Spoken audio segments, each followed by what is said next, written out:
চলে আসলাম এভরিথিতে। কি সুন্দর পরিবেশ, কি সুন্দর মনোরম পরিবেশ, ঠান্ডা, আউটডোর খুব সুন্দর।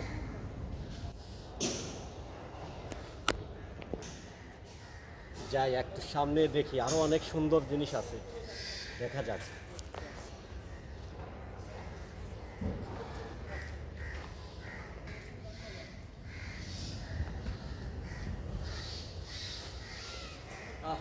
চলে আসলাম মান্না ভাই ভবন। যে পছন্দের নায়ক ছিল, আজকে সে আমাদের মাঝ থেকে চলে গেছে। অনেক কষ্ট লাগে, এমন একজন ভালো মানুষকে আমরা হারাইয়া আজকে শিল্পী জগৎটাকে আমরা অন্ধ করে দিচ্ছি। আল্লাহ তাআলা তাকে বেস্ত নসিব করে। ভালো লাগলো মান্না ভাই ভবনটা দেখে, আলহামদুলিল্লাহ। যাই সামনে আবার কি আছে দেখে আসি।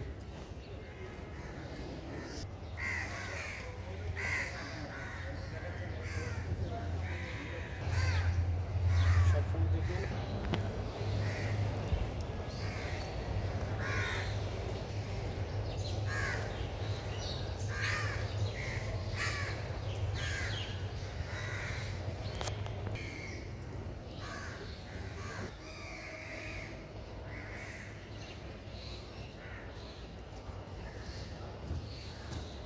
চলে আসলাম সে ঝর্ণা, যেই ব্রিজের মধ্যে জসিম ভাই, আলমগীর ভাই ও আমাদের সবচেয়ে গৌরবময় শিল্পী সালমান শাহ। এখানে না কত না শুটিং চলছে, কত সুন্দর সুন্দর এখানে তাদের অভিনয় ছিল, ডায়লগ ছিল। আজকে এখান থেকে কিছু লোকদেরকে আমরা হারিয়ে ফেলেছি। অনেক ভালো লাগলো এমন একটা স্মৃতি দেখে, আলহামদুলিল্লাহ।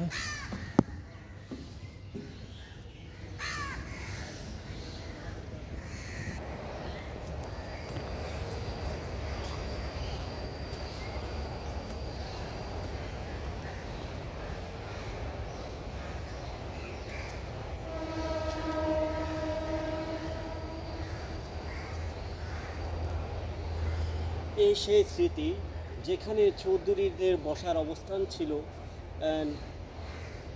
রাজাদের অবস্থান ছিল। সেই এক স্মৃতি যেখানে আগের যে ছবিগুলো হতো বেশিরভাগ চীনে এই ধরনের চিন দেওয়া হতো। এমন একটা চীনে বসে খুব ভালো লাগলো আজকে। নিজেকে গর্বিত মনে হলো যে এভরিথিতে এখনও এই স্মৃতি জাগরণ এখনও আছে।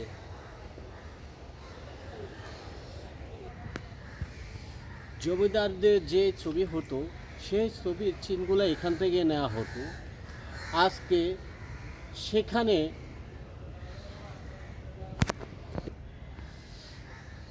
সে হলগুলো যদি আগের মতো সাধারণ মানুষকে কমের মধ্যে টিকিট উত্তীর্ণ করা হতো, অ্যান্ড মানুষের মাঝে ওইভাবে কমের মধ্যে টিকিট দেওয়া হতো, তাহলে সাধারণ মানুষ হলে যায়া আবার ছবি দেখতো।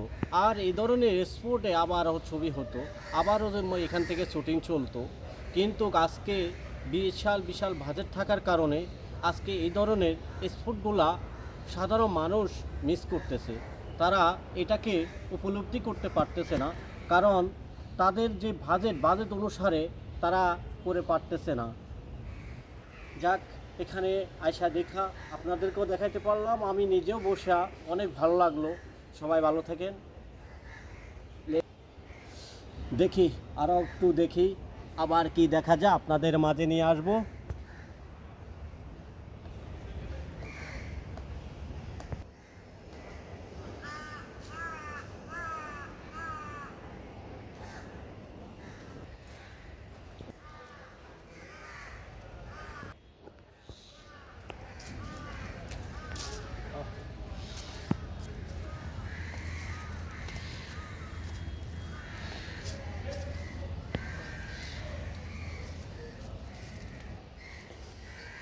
ছবির মধ্যে যদি কখনো কোনো বড় পাহাড় দেখানো হতো ঝর্ণা স্পটের পাশে, সেইটা হলো সেই বড় পাহাড়।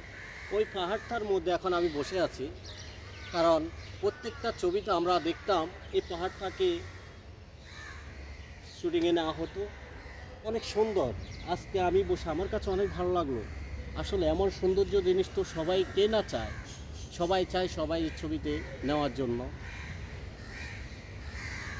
ভালো লাগলো, আপনাদেরকে আবার নতুন কিছু দেখানোর চেষ্টা করতেছি। ওকে।